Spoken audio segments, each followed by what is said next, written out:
Pulang ke rumah.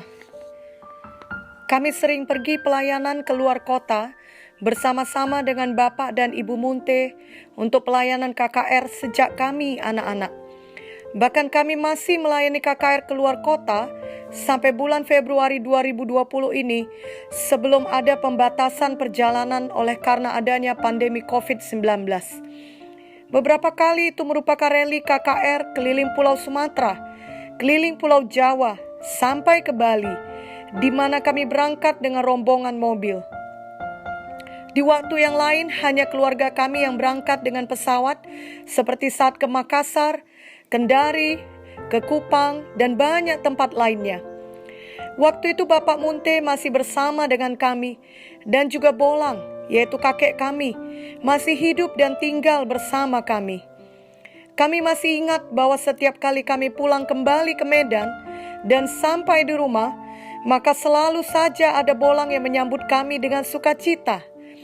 Memanglah dalam semua trip pelayanan KKR tersebut kami sangat bersukacita karena memberitakan Injil kepada banyak jiwa, dan kami menyaksikan sendiri kuasa Tuhan yang dahsyat di mana banyak jiwa mengalami mujizat Tuhan. Oleh anugerah Tuhan, di tiap pelayanan KKR kami selalu melihat banyak jiwa-jiwa yang diselamatkan. Namun tetap saja ketika akan tiba saatnya kembali ke rumah, hati kami sangat bersukacita. Kami sudah membayangkan akan bertemu dengan Bolang yang sangat kami kasihi, yang selalu mendoakan kami. Memanglah berkumpul dengan orang yang sangat kami kasihi dan yang mengasihi kami merupakan sukacita yang sangat-sangat besar. Mungkin ada banyak orang yang memiliki perasaan yang sama dengan kami mengenai pulang ke rumah, di mana setiap hari mereka harus bekerja, bahkan ada yang harus keluar kota demi untuk mencari nafkah. Namun ketika tiba saatnya pulang ke rumah untuk berkumpul dengan keluarga yang mereka kasihi, alangkah senangnya hati ini. Pada umumnya akan banyak orang menantikan saat pulang ke rumah, baik para orang tua dari tempat kerja mereka, ataupun anak-anak dari sekolah mereka. Ketika dulu belum ada pandemi COVID-19 di mana anak-anak masih pergi ke sekolah setiap hari. Seharusnya setiap orang memiliki suatu perasaan yang hangat mengenai pulang ke rumahnya, yang membuat dirinya merasa aman dan sukacita. Dan betapa lebih sukacitanya kelak saat kita semua kembali ke rumah kita yang sebenarnya, yakni di sorga, di Yerusalem baru. Tuhan Yesus sudah naik ke sorga dan menyediakan tempat bagi kita. Ini tertulis dalam Yohanes 14 ayat 1-3. Janganlah gelisah hatimu, percayalah kepada Allah, percayalah juga kepadaku. Di rumah Bapa-Ku banyak tempat tinggal. Jika tidak demikian, tentu aku mengatakannya kepadamu. Sebab aku pergi ke situ untuk menyediakan tempat bagimu.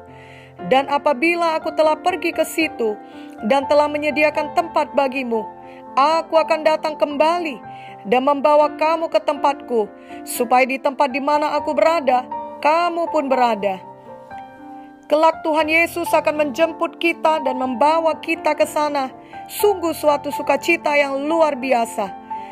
Di sana kita akan bertemu dengan orang-orang yang kita kasihi, yang telah lebih dahulu berangkat sebelum kita. Di sana tidak akan ada lagi perpisahan, penderitaan maupun air mata. Tidak akan ada lagi orang yang berbuat jahat kepada kita. Tidak akan ada lagi dosa dan kejahatan.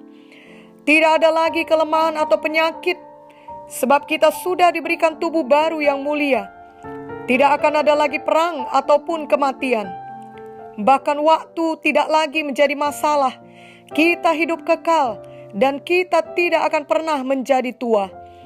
Dan yang terindah, kita semua akan bertemu dengan Tuhan Yesus yang mengasihi kita, yang sudah mati menebus dosa kita. Dialah Sang Juru Selamat kita. Kita akan bersama Tuhan Yesus untuk selama-lamanya. Oh, marilah setiap hari kita mengingatkan diri kita bahwa rumah kita yang kekal bukanlah di dunia ini, namun ada kekekalan di sorga, di Yerusalem yang baru.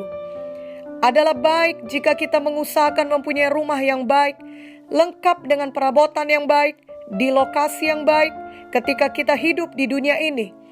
Namun biarlah kita lebih lagi melakukan semua itu untuk rumah kita di sorga, di Yerusalem baru. Kita semua tahu bahwa ketika kita meninggal dunia, tentulah kita tidak dapat membawa harta, uang, dan semua barang bermerek yang kita miliki di dunia ini ke sorga. Namun apa yang kita berikan kepada orang lain, sehingga hidupnya diselamatkan karena mengenal Tuhan Yesus, lalu hidupnya berubah, hidupnya tertolong, hidupnya bertambah baik, hidupnya terhibur, itulah yang dapat kita bawa kepada kekekalan. Itulah yang akan menjadi upah dan harta kita kelak ketika kita pulang ke rumah kita di sorga. Janganlah merasa susah atau berkecil hati bila saat ini kita tidak memiliki perasaan senang kalau kita kembali ke rumah kita di dunia. Mungkin dikarenakan kita tidak memiliki keluarga yang baik yang menerima kita. Justru sebaliknya, mereka memanfaatkan kita atau bahkan menganiaya kita. Atau mungkin karena rumah yang kita tinggali bukanlah hak milik kita, melainkan kita menumpang di rumah orang lain, atau kita hanya menyewa rumah itu. Jangan merasa susah hati, namun biarlah sejak hari ini kita mendapat pengertian dari firman Tuhan, bahwa yang terpenting adalah saat pulang ke rumah kita yang sebenarnya di sorga, di Yerusalem baru kelak. Itu sebabnya selagi kita masih hidup di dunia ini, marilah kita memberi semua yang dapat kita berikan untuk melayani Tuhan dan jiwa-jiwa. Marilah kita hidup berbuat baik bagi orang lain, sehingga hidup orang lain tersebut juga bertambah baik karena kita hadir dalam hidupnya. Mari kita beritakan Injil keselamatan kepada jiwa-jiwa yang belum mendengarnya. Mari ajarkan firman Tuhan, sehingga jiwa-jiwa bertumbuh menjadi murid Tuhan yang dewasa. Ada banyak hal yang dapat kita berikan. Waktu kita, tenaga kita, materi kita, keahlian kita, bahkan senyuman kita. Semuanya kita sebagai anak-anak Tuhan, baik tua maupun muda, sudah diberikan Tuhan talenta dan sudah diberikan Tuhan suatu tempat di dalam tubuh Kristus lokal. Mari kita pakai kesempatan selama kita hidup di dunia ini untuk melayani Tuhan sebelum kita pulang ke rumah kita di sorga, di Yerusalem baru. Setiap kali kita menabur pemberitaan Injil, menabur pertolongan, menabur kasih, itu semua tidak sia-sia. Kelak kita pasti menuainya. Apa yang ditabur pasti dituai, sebab itu adalah prinsip firman Tuhan. Dan yang paling indah, sebenarnya bukanlah tuaian di dunia ini, tapi tuaian yang bertahan sampai ke kekekalan di rumah kita yang sebenarnya. Ada kisah mengenai pasangan misionaris yang sudah mengabdikan hidupnya berpuluh tahun di benua Afrika. Di hari tua mereka pulang kembali ke negara mereka. Dan ternyata mereka berada di kapal yang sama di mana presiden juga berangkat pulang dari trip berburu di benua Afrika. Ketika tiba di pelabuhan, mereka melihat begitu banyak orang berbaris untuk menyambut presiden. Ada karpet merah, ada musik yang meriah, ada begitu banyak orang berusaha menyalami presiden. Namun tidak ada seorang pun yang menjemput mereka. Tidak ada yang mengenali mereka. Tidak ada yang menyalami mereka. Tidak ada yang peduli kepada mereka.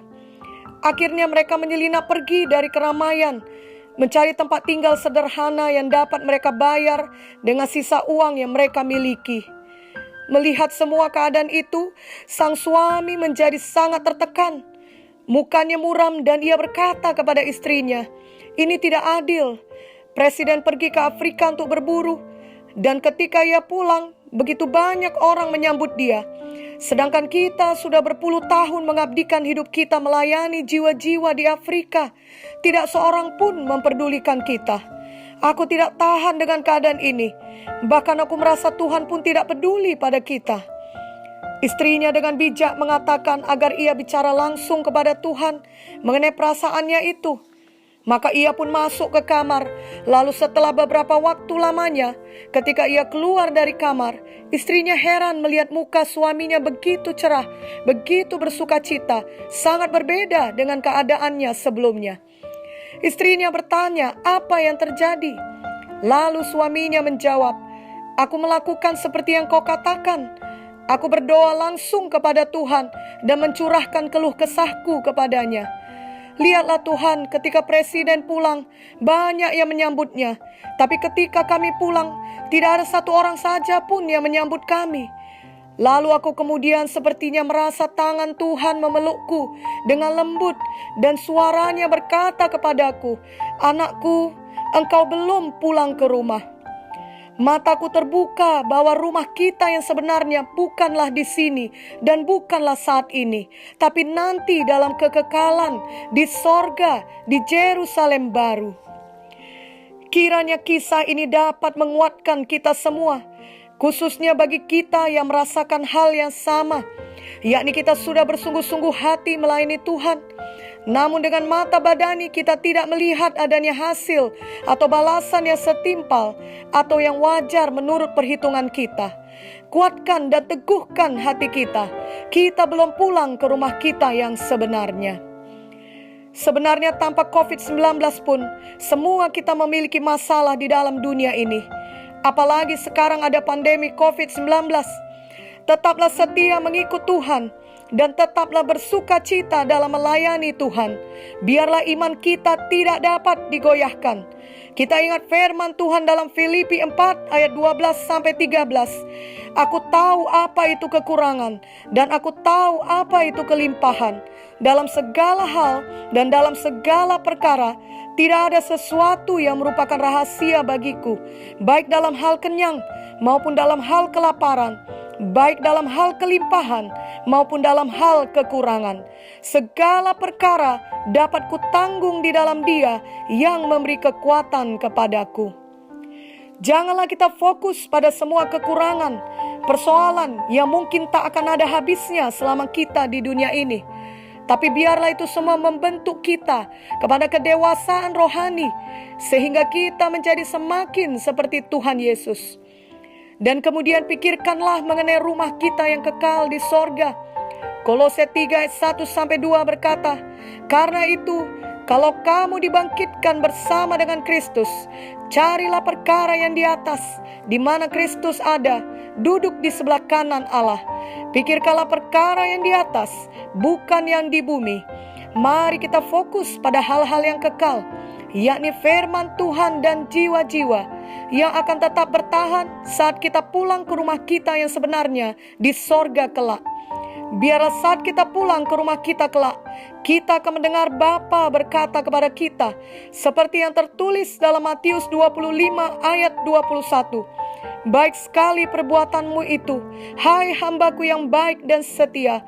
Engkau telah setia dalam perkara kecil, aku akan memberikan kepadamu tanggung jawab dalam perkara yang besar. Masuklah dan turutlah dalam kebahagiaan Tuhanmu." Amin dan amin.